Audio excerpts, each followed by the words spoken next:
आपण प्रार्थना करू. हे सर्वसमर्थ थोर आणि पवित्र सेनाधीश परमेश्वर, आमच्या स्वर्गीय बाबा, तूच काय तो जिवंत देव आहेस. तुझा अजून आणली कोणी देव नाही. आणि परमेश्वरा तुझा एकुलता एक पुत्र येशू ख्रिस्त आमच्या कारणासाठी मनुष्य झाला आणि त्याने वधस्तंभावरचं मरण सोसलं. तो मृत्यूतून पुन्हा उठला आणि स्वर्गात गेला आणि तो पुन्हा येणार आहे यावर आम्ही विश्वास ठेवतो.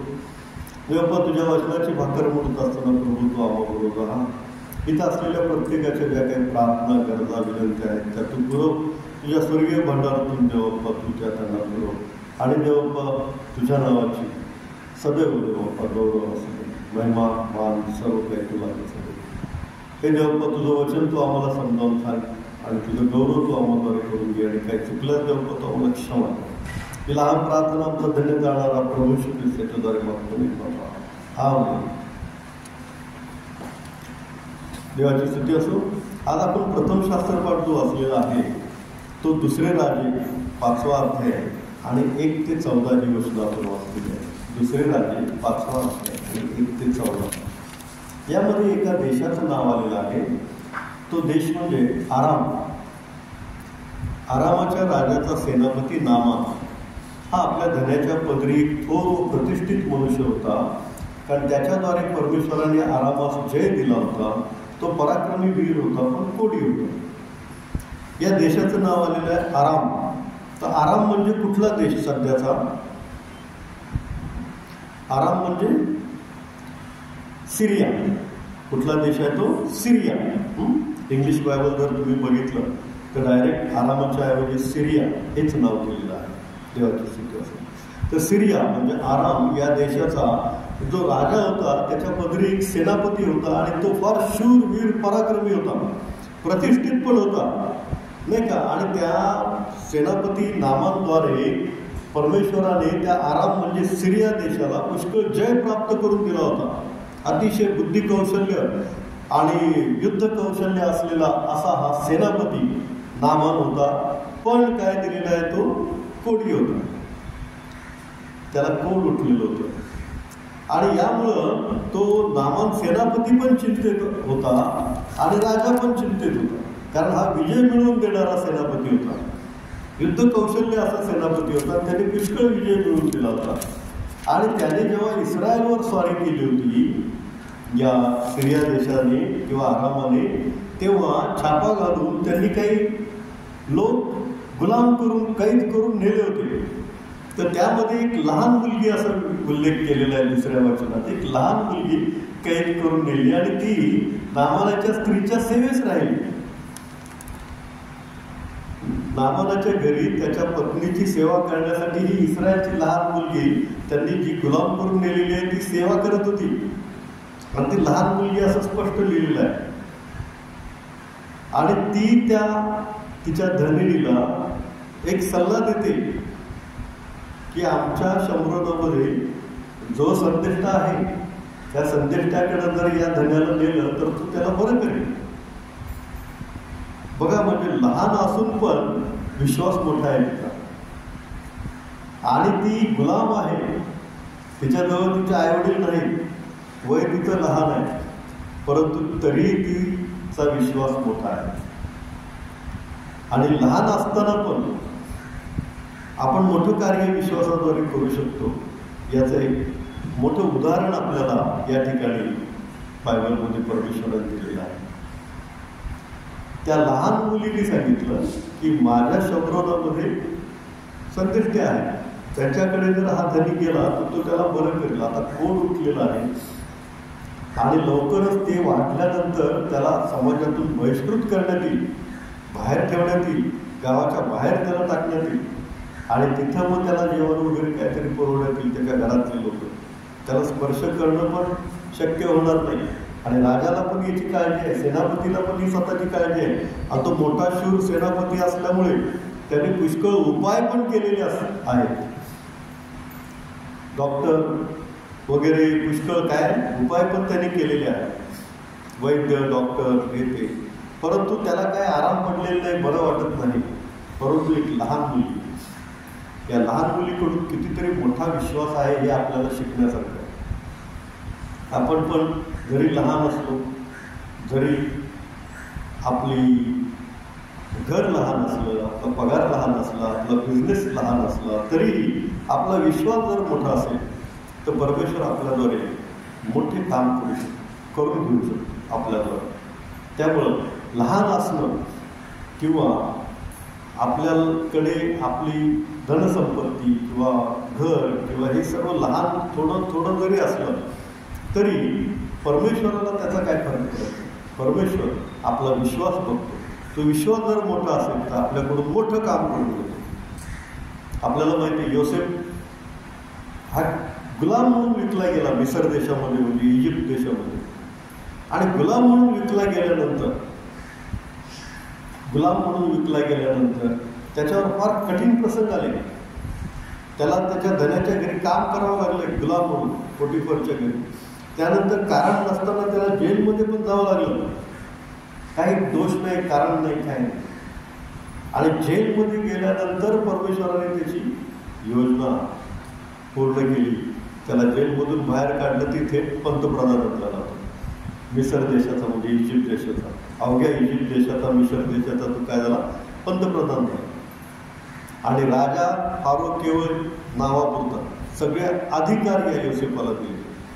लहान असलो तरी परमेश्वर आपला विश्वास बघतो आणि त्या विश्वासाद्वारे पुष्कळ आशीर्वाद देतो आणि मोठमोठी कृत्य परमेश्वर आपल्याद्वारे करून देतो. आता आपण पाहिलं की पेत्र प्रेषितांची कृत्य 5व्या अध्यायामध्ये की तो यरूशलेममध्ये चालला तर रोगी काय व्हायचे, त्याच्या रस्त्याच्या बाजूला अंथरुणावर लोक आणून ठेवायचे की जेणेकरून त्याची सावली तरी पडेल आणि लोक काय होतील, बरे होतील. आणि सावली पडून पण लोक काय होत असत, बरे होत असत. देवाची स्तुती असत. लहान आहे पेत्र, लहान म्हणजे वयाने लहान आहे असं नाही. एक कोळी, एक मच्छीमार, फार मोठं नाही. त्याचं सर्व घर छोटं, पैसा, उद्योगधंदा सर्व काही छोटं आहे, लहान आहे, गरिबी आहे.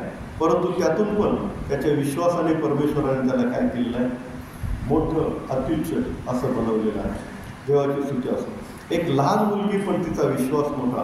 तसा आपण आपल्या आयुष्यामध्ये लहान जरी असलो सर्व परिस्थितीमध्ये, तरी आपला विश्वास जर मोठा असेल तर योसेफासारखं मोठं काम किंवा या लहान मुलगीसारखं मोठं काम परमेश्वर आपल्याद्वारे करून घेतो. आणि आपल्याकडून काय मोठं काम होतं हे महत्त्वाचं आहे. आपल्याकडून देव कुठलं मोठं काम करून घेतो, देवाच्या सेवेचं, देवाच्या स्तुतीचं, देवाच्या गौरवाचं, ते महत्त्वाचं आहे. आपण कसे आहोत, कुठे आहोत हे महत्त्वाचं नाही. आता नामानने ते ऐकलं, नामानच्या कानावर गेलं, त्याच्या मिसेसनी सांगितलं, त्याच्या पत्नीने सांगितलं ही लहान मुलगी असं म्हणते की आमच्या देशात, आमच्या शंभरामध्ये एक संदेश आहे. आणि हे नामानाच्या कानावर गेल्यावर लगेच त्यांनी सिरियसली घेतलं, कारण भरपूर उपाय करून तो बसला होता. सेनापती होता, पैसा पाणी भरपूर त्यांनी घालवलं होतं, पण त्याला काही त्याच्यात चैन नव्हती आणि त्याला तो काय बरं वाटत नव्हतं त्याला त्याच्यामध्ये. आणि मग त्यांनी लगेच सिरियसली घेतलं आणि तो गेला राजाकडे परमिशन घ्यायला की मला आता इस्रायल देशामध्ये जायचं आहे आणि मला अशा तिकडं संदेश आहे आणि तो बरा करेल असं ती मुलगी म्हणते. तर पहा,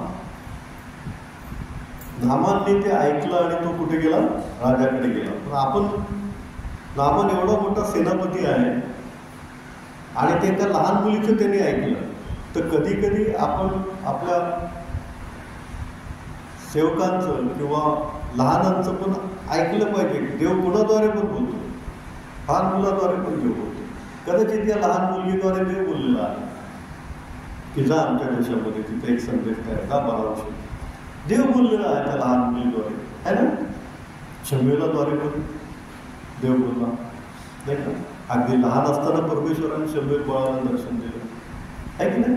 आणि शमूएल बाळाने काय प्रतिसाद दिला, हे परमेश्वरा बोल, तुला दास ऐकत आहे.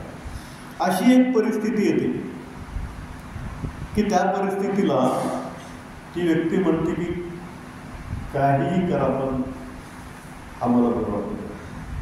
कधी कधी भूतग्रस्त असतात, कधी कधी अत्यंत आजारी पेशंट असतात आणि त्यावेळेला आपल्याला प्रार्थनेची संधी मिळते आणि प्रार्थना करायची. देव ऐकू न ऐकू ते देवाचं काम आहे. आपण प्रार्थना करायची त्या व्यक्तीसाठी. देव उत्तर देईल न देईल आपण प्रार्थना करायची त्या व्यक्तीसाठी. आणि त्यावेळेला परमेश्वराची दया झाली त्या व्यक्तीवर तर ती व्यक्ती काय येते तारणामध्ये येते, ख्रिस्तामध्ये येते. असे कितीतरी अनुभव आपल्याला माहिती आहे. परमेश्वराची इच्छा ही शेवटची इच्छा आणि म्हणून आपण त्या व्यक्तीसाठी प्रार्थना करायची. या लहान मुलीने नामानाला सांगितलं, नामान लगेच राजाकडे गेला. तसं आपल्याला जर कळलं की तुमचा शेजारी आजारी आहे, जावा फळाचा रस घेऊन जावा, फळं घेऊन जावा, चौकशी करा. चौकशी केल्यानंतर तिथून उठताना त्यांना विचारा किंवा मी प्रार्थना करू का तुमच्यासाठी. ते करा बोलले तर आम्ही येशूच्या नावाने प्रार्थना करू, चालेल का, असं पण विचारा. ते करा बोलले तर करा, नाही बोलले तर राहू ती बोलूया. आणि जर प्रार्थना केली येशूच्या नावामध्ये आणि त्यांना बरं वाटलं तर ते निश्चितच पुन्हा थँक्यू बोलतात. कारण त्या परिस्थितीमध्ये त्यांना बरं होणं हा एकमेव पर्याय राहिलेला असतो. तर आत्ता ह्याच आठवड्यातली घटना आमचे किसननगरमध्ये फॅमिली आहे. त्या सिस्टरांचं नाव रागिणी म्हणून आहे. त्यांचे मिस्टर मिलिंद आहेत, ते प्लंबर आहेत, ते माझ्या ओळखीचे आहेत. तर त्यांना कॅन्सर झाला सिस्टर रागिणी यांना. आणि मग मी त्यांच्या घरी गेलो आणि त्यांना विचारले की भेटायला म्हणून गेलो, बरं नाही म्हणून गेलो. आणि नंतर विचारलं प्रार्थना करू का. ते म्हणले करा. म्हटलं येशूच्या नावाने मी केली तर चालेल का प्रार्थना. ते म्हणले करा. आणि मी केली प्रार्थना येशू ख्रिस्ताच्या नावामध्ये. याच आठवड्यातली घटना. तर आपल्याला तुम्हाला प्रत्येकाला जेव्हा संधी देते, तुमच्या ओळखीचं कोण आजारी असेल तर तुम्ही काय करा, त्यांच्या घरी जा, त्यांना भेटा, त्यांच्या दुःखामध्ये सहभागी व्हा आणि काय करा, त्यांच्यासाठी त्यांची इच्छा असेल तर प्रार्थना करा. नामानाने ऐकलं कारण त्याला पर्यायच नव्हता. सगळे वैद्य बुवाबाजी सगळं करून तो जमला असेल कारण मोठा सेनापती. आणि मग त्याला पर्याय नव्हता, तो राजाकडे गेला आणि त्या देशामध्ये जायचं त्याने ठरवलं. जेव्हा नामान राजाची परमिशन घेऊन, राजाचं लेटर घेऊन इस्रायल देशामध्ये आला, शम्रोनामध्ये आला, तेव्हा तो शम्रोनाच्या राजाकडे गेला. त्याने भरपूर सोनं आणलं होतं, भरपूर चांदी आणली होती, पोशाख आणले होते गिफ्ट द्यायला राजाला की तू काय कर, ह्या नामान कोणाला परत. राजाला लेटर दिलं. आता राजा हा दुसऱ्या राजालाच लेटर देणार होता. मग ह्या राजाचं काम होतं, इस्रायल राजाचं, की बाबा मी नाही आहे, आमच्या देशात संदेष्टा आहे, अलिशा हे त्या संदेष्टाचं नाव आहे, तू तिकडे जा. मी बरं करू शकत नाही पण देव त्याच्याद्वारे बोलतो. पण ह्या राजा मी वेगळंच कार्य केलं. त्याने आपले कपडे फाडले. त्याला वाटलं हा राजा आरामाचा म्हणजे सिरियाचा राजा माझ्याबरोबर युद्ध करायची त्याची इच्छा आहे म्हणून ह्या घोड्याला माझ्याकडे पाठवलंय. मी काय संदेष्ट आहे का, माझ्याकडे काय सामर्थ्य आहे का चमत्कार करायचं, आणि मी कसा काय ह्याला बरं करणार, ह्याला काहीतरी निमित्त पाहिजे. म्हणजे या शम्रोनाच्या राजाला, या इस्रायलच्या राजाला माहीतच नाही अलिशा संदेष्टा, पण त्या लहान मुलगीला माहीत आहे. किती मोठा फरक आहे. राजे त्यावेळेचे नुसते सुखविलासी असायचे, फक्त आनंद वैभव उपभोगायचं. आणि त्यामुळं त्यांचं देवाकडचं लक्ष उडलं होतं. कारण जेव्हा आपण पैसा पैसा पैसा, धन धन धन, काम काम काम, कष्ट कष्ट कष्ट याच्या मागे लागतो तेव्हा देव विसरत होता आपण. कारण येशू ख्रिस्त म्हणतो दोन्ही धनाची चाकरी नाही करता येत. हां, तुम्हाला पैसे गरजेचे आहेत, ते तुम्ही कमवा, काम करा, परंतु देवाचा वेळ देवाला पाहिजे, देवाकडे पण लक्ष ठेवा. राजाकडून ही चूक झालेली आहे. राजालाच माहीत नाही अलिशा संदेष्टा कोण आहे त्याच देशाला. तर त्या देशातली गुलाम म्हणून गेलेली मुलगी, तिला माहिती आहे अलिशा संदेष्टा कोण आहे. किती मोठा फरक आहे, किती मोठी तफावत आहे. ते श्रीमंत मनुष्य आणि लाचार गरीब भिकारी ह्यासारखं झालं. ते श्रीमंत माणूस कसा होता, आपल्या विलासामध्ये होता आणि त्याला लक्ष द्यायला टाईम नाही त्या भिकारी लाजाराकडे. तो आपलं खरकटं खाऊन राहिला. आणि तो श्रीमंत मनुष्य कुठे गेला, मग नरकात गेला. श्रीमंत नरकात असं जातात असं नाही बायबल शिकवत आपल्याला. जो देवामध्ये नाही, जो देवाला मान देत नाही, जो देवाच्या अधीन नाही, तो नरकात जाणार. जो देवाला मानत नाही, येशू ख्रिस्ताला देवाचा पुत्र मानत नाही, येशू ख्रिस्ताला देव मानत नाही, तो नरकात जाणार. आणि इथं मात्र असं झालेलं आहे की या राजालाच माहीत नाही आलिशा संदेष्टा, पण त्या लहान मुलीला मात्र माहिती आहे. म्हणजे काम, कष्ट, नुसता बिझनेस, व्यापार, व्यवसाय, पैसा याच्या मागे जर आपण अहोरात्र लागलो तर आपल्याला देवाकडे लक्ष द्यायला वेळच मिळत नाही. आता आजच्या न्यूजमध्ये मी वाचलं, महाराष्ट्र टाइम्समध्ये, की सलमान खानने सांगितलं की तो फक्त 2 तास झोपतो, नाही का, आणि त्याला वेळच नाही झोप घ्यायला, आराम करायला. आणि त्यांनी सांगितलं तो जेव्हा जेलमध्ये होता तेव्हाच त्याला झोप मिळायची, नाहीतर काम काम काम काम चालू कर, असं त्यांनी सांगितलं. तर जितकं पैशाच्या मागे लागून तितका तुम्हाला पैसा वाहवत नेणार. नदीत सापडलेल्या पडलेल्या एखाद्या माणसासारखं तो पुढेच वाहत राहणार. हे एक मृगजळ आहे. जग हे एक मृगजळ आहे, पैसा एक मृगजळ आहे. त्याच्या मागे जितकं धावू तितकं तोंडाला फेस आधी केला, थकून जाणार, दमून जाणार, आणि शेवटी आपल्याला असं वाटणार की अरे मी देवासाठी काहीच केलं नाही. सलमान राजा म्हणतो व्यर्थ व्यर्थ, देवामध्ये राहणार यातच सगळा अर्थ आहे. जेव्हा या राजाला आलिशा माहीत नाही तेव्हा आपल्याला कळतं की अरे नुसतं वैभव आणि नुसतं संपत्ती आणि नुसता राजेशाही थाट याच्यात काही अर्थ नाही.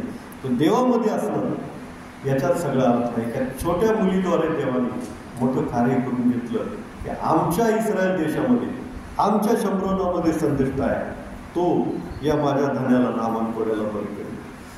आणि मग आलिशाला हे कळतं की राजाने कपडे फाडले, तेव्हा आलिशा राजाकडे निरोप पाठवतो की शंभरनामध्ये एक संदेश आहे, आलिशा त्याच्याकडे त्याला आलिशा संदेश पाठवतो राजाला. आणि मग राजाला हा संदेश मिळाल्यानंतर तो काय करतो, नामान कोड्याला आलिशा संदेष्टाकडे पाठवतो. आता हा नामान कोडी आलिशा संदेष्टाकडे आला, भरपूर सोनं आहे, चांदी आहे, त्याचं सैन्य पण आहे, आणि आलिशा संदेष्टा देवाचा माणूस आहे. देव त्याच्याशी बोलतो, तो देवाशी बोलतो. त्याला कळालं की तो आलेला आहे. तेव्हा आलिशा संदेष्टाने काय केलं माहिती, त्याच्या नोकराला पाठवलं बाहेर आणि निरोप दिला त्या नामान कोड्याला, जा यार्देन नदीमध्ये 7 वेळा डुबकी मार. झालं का, आलिशाचं काम झालं. आता या नामान कोड्याला वाटलं होतं की आलिशा संदेष्टा जो आहे, एवढ्या लांबून मी आलोय त्याला भेटायला, तो बाहेर येईल, तो मला भेटेल, तो त्याच्या देवाचं नाव घेईल आणि त्याच्या देवाचं नाव घेऊन माझ्या शरीरावर हात फिरवेल आणि मग मी बरा होणार, असं नामान कोड्याला वाटलं होतं. पण तो आलिशा संदेष्टाने यातलं काहीच केलं नाही. त्याने फक्त त्याच्या सेवकाला बाहेर पाठवलं आणि सांगितलं, जा यार्देन नदीमध्ये 7 वेळा डुबकी मार. पण नामान कोड्याची जी इच्छा होती ती परमेश्वराची इच्छा नव्हती. परमेश्वराचे मार्ग वेगळे आहेत, परमेश्वराचे मार्ग वेगळे आहेत, त्याच्या कल्पना वेगळ्या आहेत. आपण जसं म्हणतो तसं परमेश्वर केलं पाहिजे असं नाही. तर परमेश्वर त्याच्या योजनेनुसार जे काय करायचं ते करत असतो. एक वचन वाचूया, यशायाचा ग्रंथ 55 अध्याय 55 आणि 8 आणि 9 वचन. यशया 55, 8 आणि 9.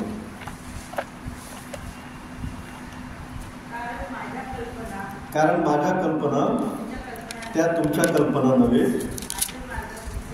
माझे मार्ग ते तुमचे मार्ग नव्हे, असे परमेश्वर म्हणतो. 9 वचन. कारण आकाश जसे पृथ्वीहून उंच आहे तसे माझे मार्ग तुमच्या मार्गाहून आणि माझ्या कल्पना तुमच्या कल्पनाहून उंच आहे. परमेश्वराने स्पष्ट आणि सरळ सांगितलेले आहे की माझे मार्ग ते तुमचे मार्ग नाहीत, माझ्या कल्पना ते तुमच्या कल्पना नाहीत. पृथ्वीवरून आकाश जितकं उंच आहे तितके माझे मार्ग तुमच्या मार्गावर आणि माझ्या कल्पना तुमच्या कल्पनावर उंच आहे. पृथ्वीपासून आकाश जितकं उंच आहे तितकं. म्हणजे आपण आपलं मनामध्ये विचार करतोच, अरे देवाने असं केलं पाहिजे, अरे मी आता प्रार्थना केलेली देवबाप असं करेल. करतो देव, पण त्याच्या मार्गाने, त्याच्या कल्पनेने, त्याच्या योजनेनुसार करतो देव. आता याला वाटलं होतं की आलिशा संदेष्टा बाहेर येईल, तो देवाचं नाव घेईल, त्याच्या हातावर अंगावर काय करेल, हात फिरवेल आणि तो बरा होईल. पण तो तसा आलिशाने केलंच नाही. तो देवाचा माणूस आहे, देव त्याला सांगेल तेच तो करणार. आणि त्यानुसार त्यांनी काय सांगितलं नोकराला की जा तू यॉर्दन नदीत 7 वेळा डुबकी मार आणि म्हणजे तू काय बरा होशील. मग या नामान कोड्याचा इथं गैरसमज झाला की मी एवढ्या लांबून आलो, अरे त्याने निदान बाहेर यायला तरी पाहिजे होतं. अरे मी एवढं सोनं चांदी घेऊन आलो त्याच्यासाठी, ते निदान घ्यायला तरी पाहिजे. पण देवाच्या सेवकाला ह्या सगळ्याची काय गरज आहे? देवाच्या सेवकाला पुरवणारा परमेश्वर आहे. आपल्याला माहिती आहे ना, या आलिशाचा गुरु कोण होता? आलिशाचा गुरु, आलिशा शिष्य होता ना, त्याचा गुरु कोण? एलिया है ना. आलिशाचा गुरु कोण? एलिया. तर एलियाला कावळ्याद्वारे आहे ना भाकर आणि मांसाचा तुकडा परमेश्वराने पुरवला. देवदूतांनी येऊन पाणी दिलं, काय हे घे पाणी पी, देवदूतांनी येऊन दिलं. तर देवबाप त्यांची काळजी घेतो. तुझं सोनं चांदी काय करायचं? नामान कोणी म्हणला एवढं घेऊन आलोय मी, तो संदेष्टा बाहेर येईल, अरे निदान घ्यायला तरी ये, निदान भेटायला तरी ये. नो, नामान कोणाला फार वाईट वाटलं, भाग आला त्याला, गैरसमज झाला त्याला. हा म्हणला मला लगेच यॉर्दन नदीमध्ये पाठवलं, तो बाहेर आला नाही, संदेष्टा स्वतः मला भेटायला. आणि रागाने तो मग नामान कोणी निघून गेला. आमच्या देशात काही नद्या नाहीत काय डुबकी मारायला. आणि नामान कोणी रागाने निघून जात असताना त्याच्या सेवकाने पुन्हा त्याला एक सल्ला दिला की धनी स्वामी, तुम्हाला काही कठीण सांगितलं का त्यांनी? जर कठीण सांगितलं असतं तर तुम्ही काही केलं नसतं का? किती मोलाचा सल्ला दिला मला. तुम्हाला काय कठीण सांगितलं का? अरे डुबकी तर मारायला सांगितलं ना, एवढ्या लांबून तुम्ही आलाय, एवढंच करायला सांगितलं, करा आणि जावा ना. काय कठीण सांगितलं असतं, एखादा पर्वत चढ आणि उतर सांगितलं असतं ते केलं नसतं का? एखादी कठीण गोष्ट सांगितली असती तर केली नसती का? आणि मग हा त्या सेवकाचा ऐकतो तेव्हा त्याचे डोकं शांत होते, राग त्याचा शांत होतो. अरे हो, एवढ्या लांब आलोय आपण, काय कठीण सांगितलं असतं तर खरंच केलं असतं. ते एवढं सोपं सांगितलं 7 वेळा डुबकी मारायला, बरं तो जातो यॉर्दन नदीमध्ये. आता बघा, ह्या आलिशा संदेष्टाने 7 वेळा डुबकी मारायला सांगितली. आता जर एकदा डुबकी मार म्हणलं असता तरी तो बरा झाला असता. परंतु आलिशा संदेष्टाने म्हणजे परमेश्वराने त्याची घेतलेली एक छोटीशी परीक्षा आहे. 7 वेळा डुबकी मार, एकदा दोनदा मारली तरी बरा झाला असता तो, पण त्यांनी सांगितलं 7 वेळा डुबकी मार, म्हणजे 7 वेळा डुबकी मारलीच पाहिजे. आणि मग नामान कोड्याने एकदा डुबकी मारली, नाही बरा झाला. दुसऱ्यांदा डुबकी मारली, नाही बरा झाला. तिसऱ्यांदा डुबकी मारली, नाही बरा झाला. परमेश्वर त्याची परीक्षा घेत आहे की अरे 3दा डुबकी मारली तरी बरा झाला नाही, काय बरा होणार? बाहेर येतो की काय? काय नाही, काय अर्थ नाही असं म्हणून तो बाहेर येतो की काय? नाही. परंतु पेशन्स, सहनशीलता, सहनशक्ती पण आपल्यामध्ये पाहिजे. देवाने जे सांगितले ते पूर्ण होऊपर्यंत आपल्याकडे काय पाहिजे? सहनशक्ती पाहिजे.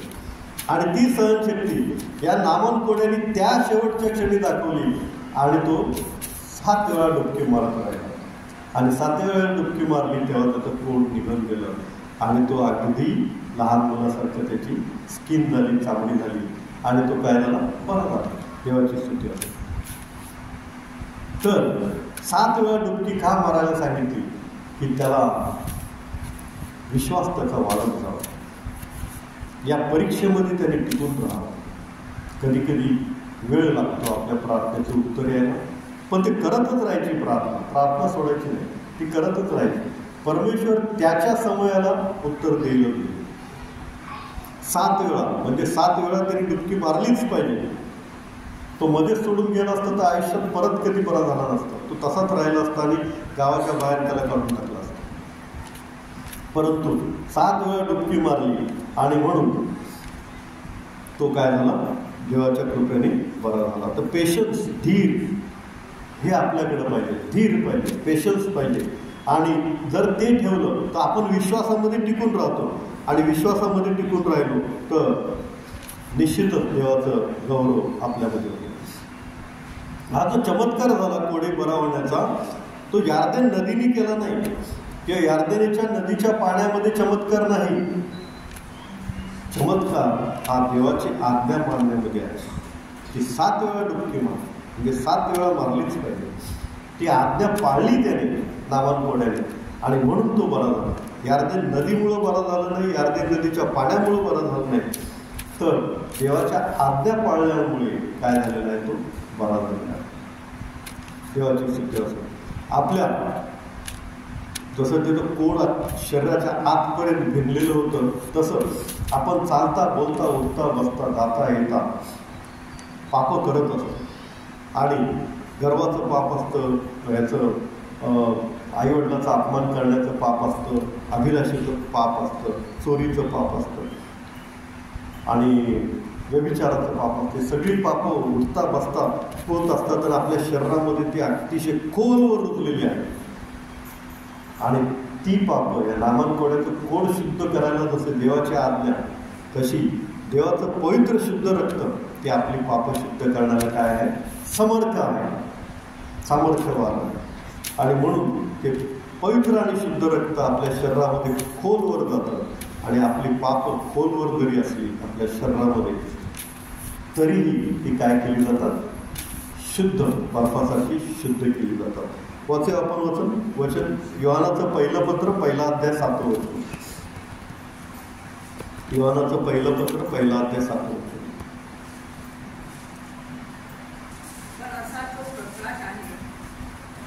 योहानाचं पहिलं पत्र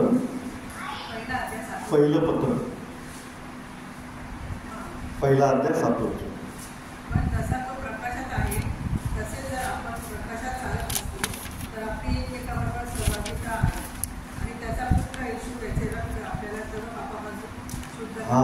येशू ख्रिस्ताचं रक्त आपल्याला सर्व पापांपासून शुद्ध करते.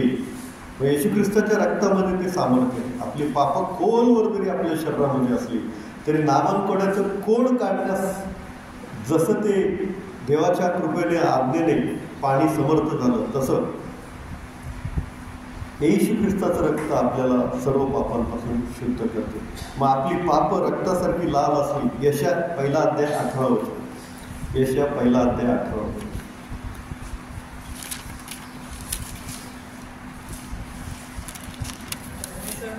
परमेश्वर म्हणतो,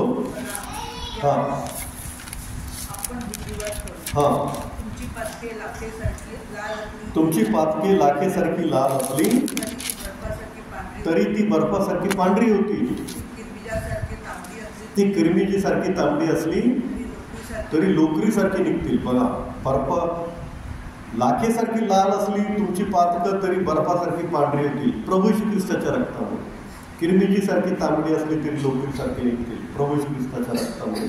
कारण त्याच्याच रक्तामध्ये एक सामर्थ्य आहे की जे आपली पापं आपल्यापासून दूर करू शकतं, शुद्ध करतं आपल्याला. जसा नामान कोडी शुद्ध झाला तसं आपली पापं पण या प्रभू श्री ख्रिस्ताच्या रक्तामध्ये शुद्ध निघतात. आणि त्यासाठी जस्ट डू इट. नामान कोड्याला सांगितलं, तू हे कर फक्त, होईल. 7 वेळा डुबकी मार, होईल. तर ते त्यांनी केलं. तसं आपल्याला एवढंच सांगितलं येशू ख्रिस्ताने की मार्ग, सत्य, जीवन मीच आहे, माझ्याद्वारे आल्यातून कोणी पित्याकडे जात नाही, असं प्रभू येशू ख्रिस्त म्हणतो. Just do it. त्याच्यावर विश्वास ठेवा, शेवटपर्यंत त्याच्यावर विश्वास ठेवून राहा. शेवटपर्यंत आपल्याला तारण मिळालेलं आहे. येशू ख्रिस्ताला स्वीकारलं तेव्हाच आपल्याला तारण मिळालं. शेवटपर्यंत ते टिकून ठेवण्यासाठी शेवटपर्यंत त्याच्यामध्ये टिकून राहायचं. ते तारण रोज आणि रोज नवीन करायचं आहे, नवीन करायचं आहे. कसं करणार? घर झाडू मारता की नाही? घरामध्ये झाडू मारता, साफसफाई करता, पुसून घेता, फर्निचर वगैरे. नाही केलं तर 8-10 दिवस 15 दिवस सगळा धुरळा बसेल ना त्याच्यावर. तसं रोज आणि रोज तारण आपण नवीन केलं पाहिजे. रोज जसं झाडू मारतो, साफसफाई करतो, तसं रोज देवाच्या वचनामध्ये, प्रार्थनेमध्ये अधिक अधिक अधिक अधिक राहायला पाहिजे. नवीन नवीन वचन वाचलं पाहिजे. तारण जे आपल्याला मिळालेलं आहे येशू ख्रिस्ताला स्वीकारल्यामुळे ते रोज नवीन नवीन नवीन नवीन करत गेलं पाहिजे. शेवटपर्यंत तारणामध्ये टिकून राहायला पाहिजे. आणि प्रभू येशू ख्रिस्त म्हणतो शेवटपर्यंत जो टिकेल तोच तरी. आमेन. आपण प्रार्थना करूया. हे सर्वसमर्थ देवा, तुझ्या विश्वासामध्ये शेवटपर्यंत आम्हाला टिकवतो. आमचा धन्यता आणणारा प्रभू येशू ख्रिस्त याला माफ करू. आमेन.